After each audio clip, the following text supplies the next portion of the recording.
This is KM Wyland, and you are listening to the 501st episode of the Helping Writers Become Authors website. This episode of Helping Writers Become Authors is brought to you in partnership with Podtone.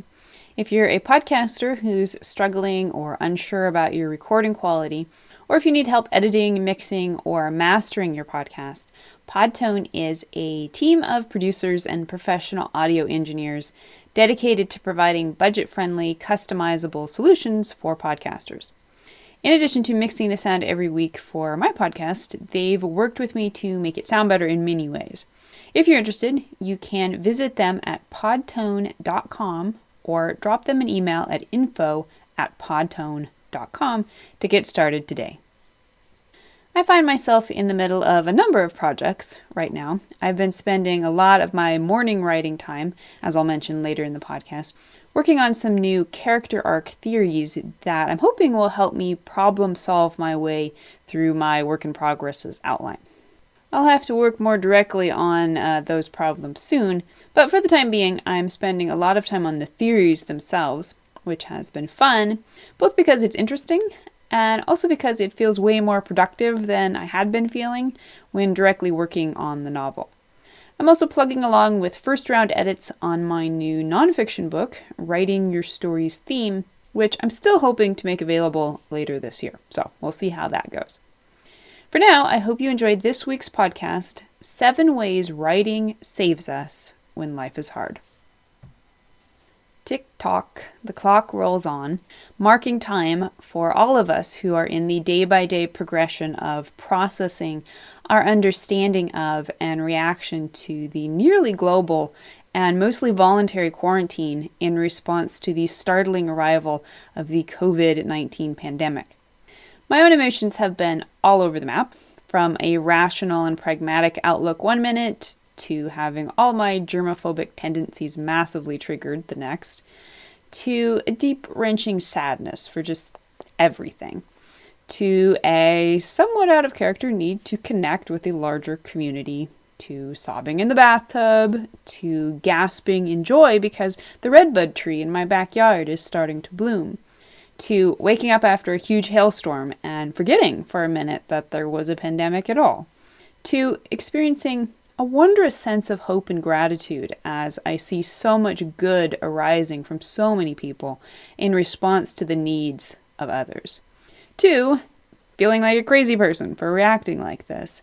2, finally, remembering that probably most of the population is or has been feeling at least some of the same shifts.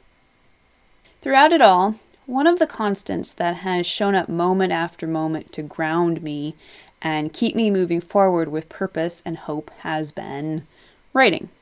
Whether in other authors' books or in the golden Hollywood classics I've been marathoning in the evenings, or in my own writing, words and stories are what keeps centering me in the present and giving me hope for the return of normalcy and purpose in the future. Last week, I talked about how I've learned to solidify and maintain a daily schedule while working from home as a full-time writer.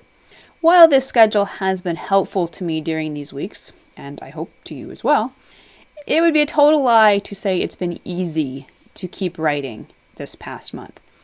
And yet, even as I have tried to be very gentle with myself, I have persevered determinedly with my daily writing schedule, because I am absolutely convinced that writing is the single best thing I can do right now for myself and for others. Well, other than staying at home. I've been hearing from other writers who are striving through the exhaustion and confusion of these times to pursue their creativity in ways large and small. I particularly loved this email from Joe West, who is currently hunkered down in New York City. He wrote, "I should have written before to thank you for all you do for us struggling, bumbling, and oft-time clueless writers. But today I have to make special note of your recent post mentioning Julia Cameron's amazing book, The Artist's Way. I've seen it around for years, of course, but was never tempted before. What serendipitous force prompted me to get the book on March 8th, just before this pandemic hit the fan. I've just completed week 3 of the program. It has provided a framework and grounding and a secret safe haven in the midst of losing my job, my kids' schools closing down, my city on lockdown, the whole world going bonkers, etc., etc.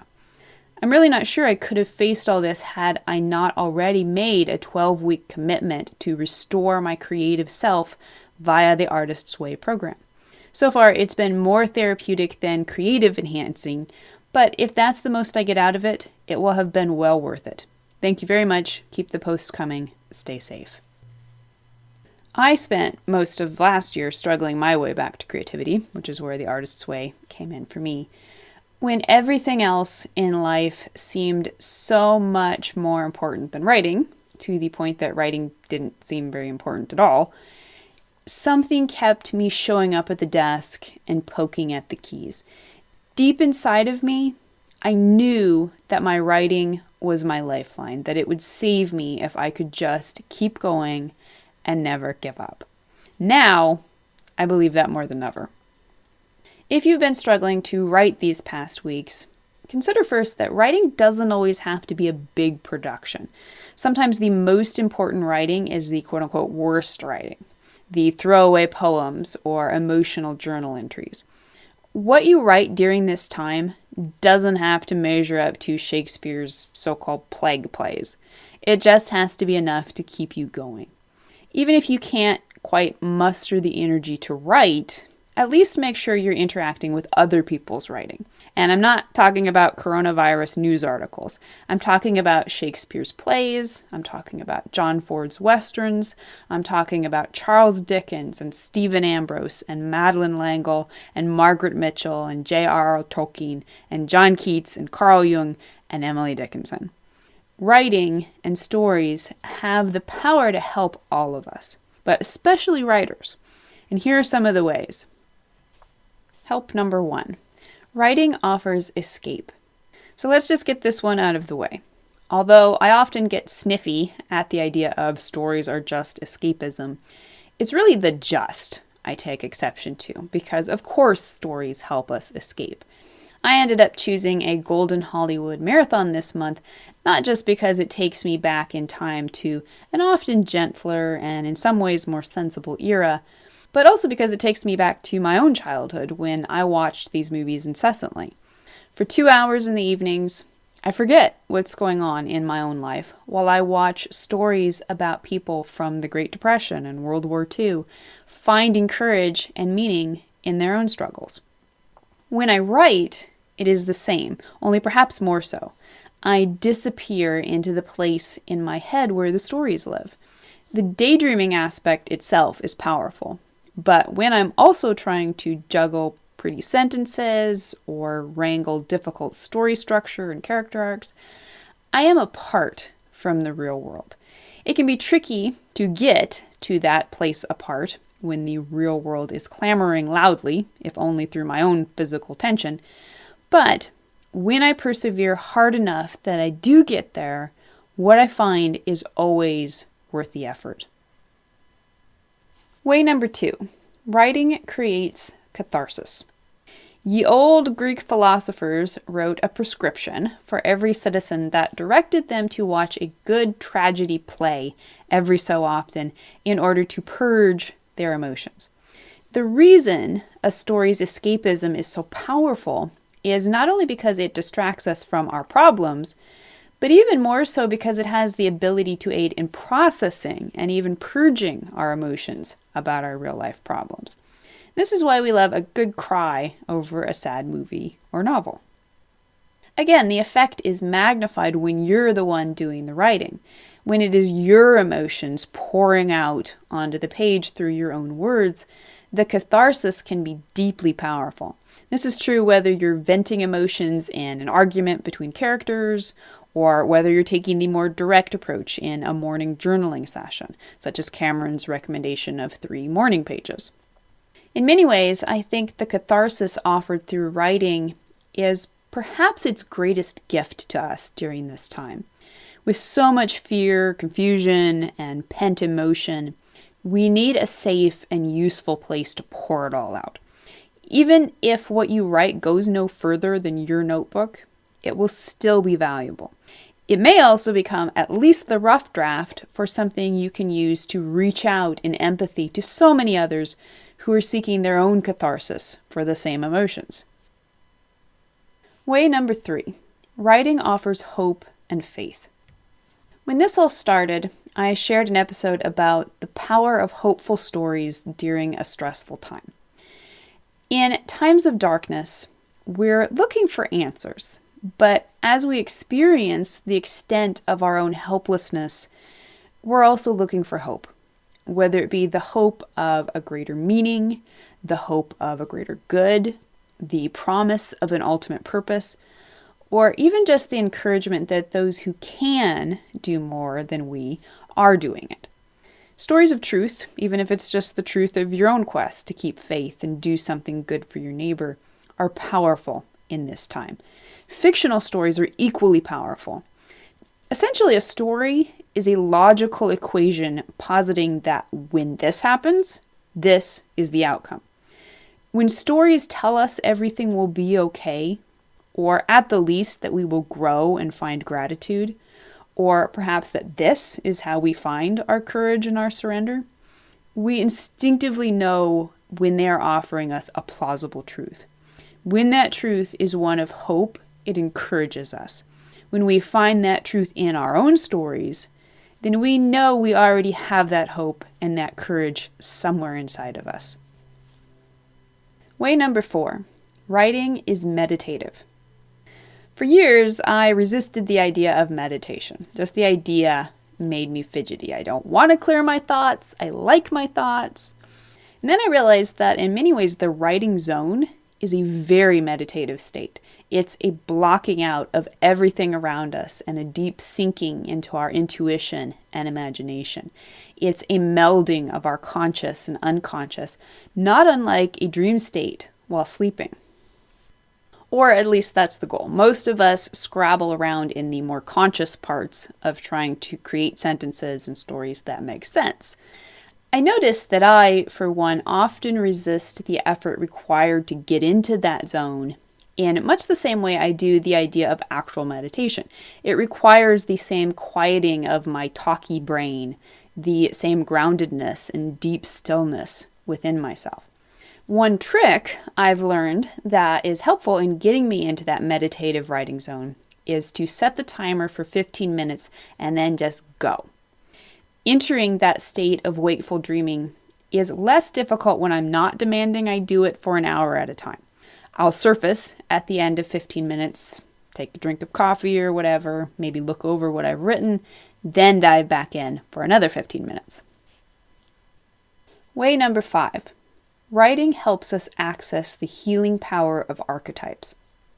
The unconscious doesn't speak a language of words. Rather, it communicates with your conscious self through images, symbols, such as what you remember from your sleeping dreams. These symbols, especially the universal ones that we recognize as archetypes, have the ability to cut right to the heart of our human experience. This is why experiencing a deeply archetypal story, such as Lord of the Rings, can produce a feeling of psychological and emotional healing. Now, all stories are archetypal to one extent or another, if only in their adherence to the structure of the story arc. But the more you understand and apply archetypes, the more opportunity you have to access and wield their healing power. I've been increasingly excited about archetypal storytelling, especially after reading Kim Hudson's The Virgin's Promise, and realizing my vague disaffection with the hero's journey comes down to the fact that it is but one of several life arcs we all experience. I've been spending much of my writing time these weeks working through my own theories of 6 progressive types of arc common to human development, something I hope to share in a new series soon. These studies have been both grounding and exhilarating for me in a time when I need both experiences.